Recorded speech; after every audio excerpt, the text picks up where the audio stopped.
Telangana cabinet మరి కాసేపట్లో సమావేశం కానుంది. 2025-26 బడ్జెట్ ప్రతిపాదనలకు కేబినెట్ ఆమోదం తెలపనుంది. ఉదయం 11 గంటలకు శాసనసభలో deputy CM Bhatti Vikramarka budget ను ప్రవేశపెట్టనున్నారు.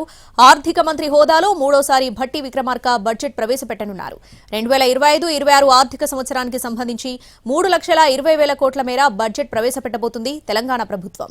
2024-25లో 2.91 లక్షల కోట్లతో బడ్జెట్ ప్రవేశపెట్టగా ఈసారి బడ్జెట్లో నిధుల పెంపు ఉండనున్నట్లు సమాచారం. 6 గ్యారంటీల అమల్లో భాగంగా అనేక సంక్షేమ అభివృద్ధి కార్యక్రమాలకు ఈ బడ్జెట్లో నిధులు కేటాయించాల్సి ఉంది. ఈ నేపథ్యంలో ప్రభుత్వం ప్రవేశపెట్టే బడ్జెట్ అంచనాలపై సర్వత్రా చర్చ జరుగుతోంది. విద్య, వైద్యం, వ్యవసాయం, సంక్షేమమే ప్రాధాన్య అంశాలుగా ఉంటాయని తెలుస్తోంది. మంత్రి శ్రీధర్ బాబు శాసనమండలిలో బడ్జెట్ ప్రవేశపెడతారు.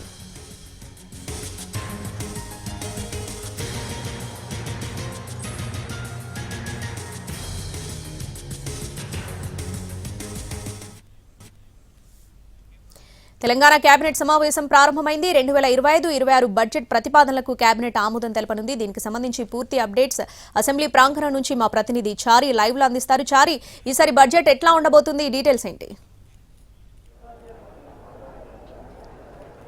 అసెంబ్లీ కమిటీ హాల్ 1లో రాష్ట్ర కేబినెట్ సమావేశం ప్రారంభమైంది. సీఎం రేవంత్ రెడ్డి అధ్యక్షతన జరుగుతున్నటువంటి ఈ సమావేశంలో ప్రధానమైనటువంటి ఎజెండా కేబినెట్లో బడ్జెట్కి ఆమోద ముద్ర వేయడమే. ఇప్పటికే బడ్జెట్కు సంబంధించినటువంటి రూపకల్పన ముగిసినటువంటి నేపథ్యంలో కేబినెట్లో ఈ బడ్జెట్ ఎలా ఉండబోతుంది, ఏ ఏ రంగాలకు ప్రాధాన్యత ఇవ్వాలనుకుంటుంది ప్రభుత్వం అనేటువంటి అంశాలన్నిటి మీద కూడా సహచర మంత్రులందరికీ ఈ బడ్జెట్కు సంబంధించినటువంటి అంశాలన్నిటి మీద కూడా బ్రీఫ్ చేయబోతున్నారు. కొద్దిసేపటి క్రితమే అసెంబ్లీకి చేరుకున్నటువంటి రేవంత్ రెడ్డి అలాగే మంత్రులంతా కూడా ప్రస్తుతం కేబినెట్ సమావేశం కొనసాగుతుంది. బడ్జెట్ అంచనాలకు సంబంధించినటువంటి అంశాలు అలాగే బడ్జెట్ ఎలా ఉండాలనే దానికి సంబంధించినటువంటి అంశాల్లో ఇప్పటికే చాలామంది మంత్రులతో ఆర్థిక శాఖ మంత్రి, ప్రభుత్వంలో కీలకమైనటువంటి అధికారులంతా కూడా మాట్లాడారు. అయితే వాస్తవికంగా బడ్జెట్ ఉండాలనేటువంటి ఆలోచనతో ప్రభుత్వం ఉంది. 6 గ్యారంటీలు కాంగ్రెస్ పార్టీ ఏవైతే 6 గ్యారంటీలు ఇచ్చిందో 6 గ్యారంటీలకు సంబంధించి కొన్ని పెండింగ్లో ఉన్నాయి. మహిళలకు 2,500 ఇచ్చేటువంటి అంశం, అలాగే ఇలాంటి స్కీమ్లన్నిటికీ కూడా పెన్షన్లకు సంబంధించినటువంటి అంశాలన్నిటిని కూడా ఈ బడ్జెట్లో పొందుపరచాలనేటువంటి ఆలోచన కూడా ప్రభుత్వం ఉన్నట్టు చేస్తుంది. అయితే కాంగ్రెస్ హామీలో ఇచ్చినట్టుగా కాకుండా ఒకేసారి కాకుండా విడతల వారీగా పెన్షన్లని అలాగే మహిళలకి డబ్బులు ఇచ్చేటువంటి కార్యక్రమాలను అమలు చేయాలనుకుంటుంది. వాస్తవికంగానే ఈ బడ్జెట్ని రూపొందించాలనేటువంటి ఆలోచనతో ప్రభుత్వం ఉంది. గడిచిన వారం రోజులుగా సీఎం రేవంత్ రెడ్డి ప్రతి సభలో కూడా రాష్ట్రం యొక్క ఆర్థిక స్థితిగతులు, ఆర్థిక పరిస్థితి ఎలా బ్యాలెన్స్ చేస్తూ వస్తున్నామనేటువంటి అంశాలకు సంబంధించినటువంటి విషయాలన్నిటి మీద కూడా సభల్లో ప్రస్తావిస్తున్నారు. వాస్తవికంగా ఉండాలి, అలాగే ఈ వాస్తవాల పునాదుల మీదనే తెలంగాణ ప్రభుత్వం నడవాలనేటువంటి కాన్సెప్ట్తో ఆయన ప్రసంగం చేస్తున్నటువంటి నేపథ్యంలో బడ్జెట్ని కూడా వాస్తవానికి దగ్గరగా ఉండాలనేటువంటి ఆలోచనతో చేస్తుంది. గతంలో పెట్టినటువంటి రాష్ట్ర బడ్జెట్ 2.91 కోట్ల బడ్జెట్. ప్రస్తుతం గతంలో కేంద్ర బడ్జెట్కు సంబంధించినటువంటి అంశాలన్నింటిని కూడా చూస్తే గతంలో కేంద్ర ప్రభుత్వం ప్రవేశపెట్టినటువంటి బడ్జెట్కి ఈసారి ప్రవేశపెట్టినటువంటి బడ్జెట్లో కేవలం 5% మాత్రమే పెంపుని సూచిస్తూ బడ్జెట్ని పెట్టుకుంది కేంద్ర ప్రభుత్వం. అలాగే రాష్ట్రానికి రావాల్సినటువంటి పన్నులు కావచ్చు, రాష్ట్రానికి రావాల్సినటువంటి ఆదాయం కావచ్చు, రాష్ట్రానికి కేంద్రం నుంచి వచ్చేటువంటి ఆదాయం కూడా పూర్తిగా తగ్గినటువంటి నేపథ్యంలో వాటికి అనుగుణంగానే బడ్జెట్ని పెట్టాలనేటువంటి ఆలోచనతో రాష్ట్ర ప్రభుత్వం ఉంది.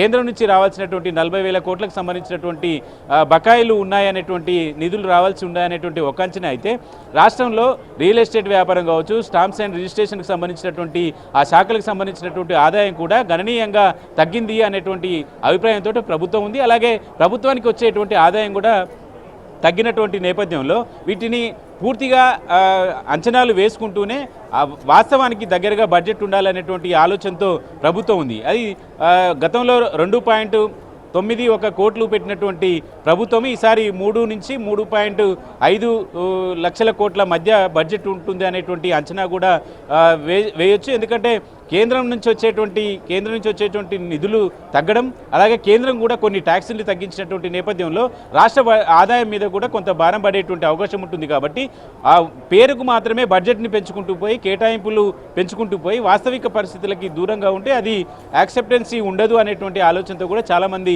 మంత్రులు ఉన్నారు. ఒకవేళ బడ్జెట్కు సంబంధించి అంచనాలని తక్కువ వాస్తవికంగా బడ్జెట్ ఉండాలనుకుంటే తక్కువ బడ్జెట్ వచ్చింది అనేటువంటి విమర్శలు ప్రతిపక్షం చేసినా కూడా నిజంగా ఏం జరుగుతుంది అనేటువంటి అనేటువంటి విషయాల్ని ప్రజలకు చెప్పేటువంటి వెసులుబాటు కూడా ఉంటుందనేటువంటి ఆలోచనతో ప్రభుత్వం ఉంది, ప్రభుత్వంలో ఉన్నటువంటి పెద్దలు కూడా ఉన్నారు. కాబట్టి ఈ వాస్తవికంగానే ఈ బడ్జెట్ పెట్టాలనేటువంటి ఆలోచనతో ప్రభుత్వం ఉంది. ప్రస్తుతం కేబినెట్ అప్రూవల్ తీసుకోబోతున్నారు డిప్యూటీ సీఎం బట్టి విక్రమార్క. ఆ తర్వాత అసెంబ్లీలో 11 గంటలకి అసెంబ్లీ ప్రారంభమవుతుంది.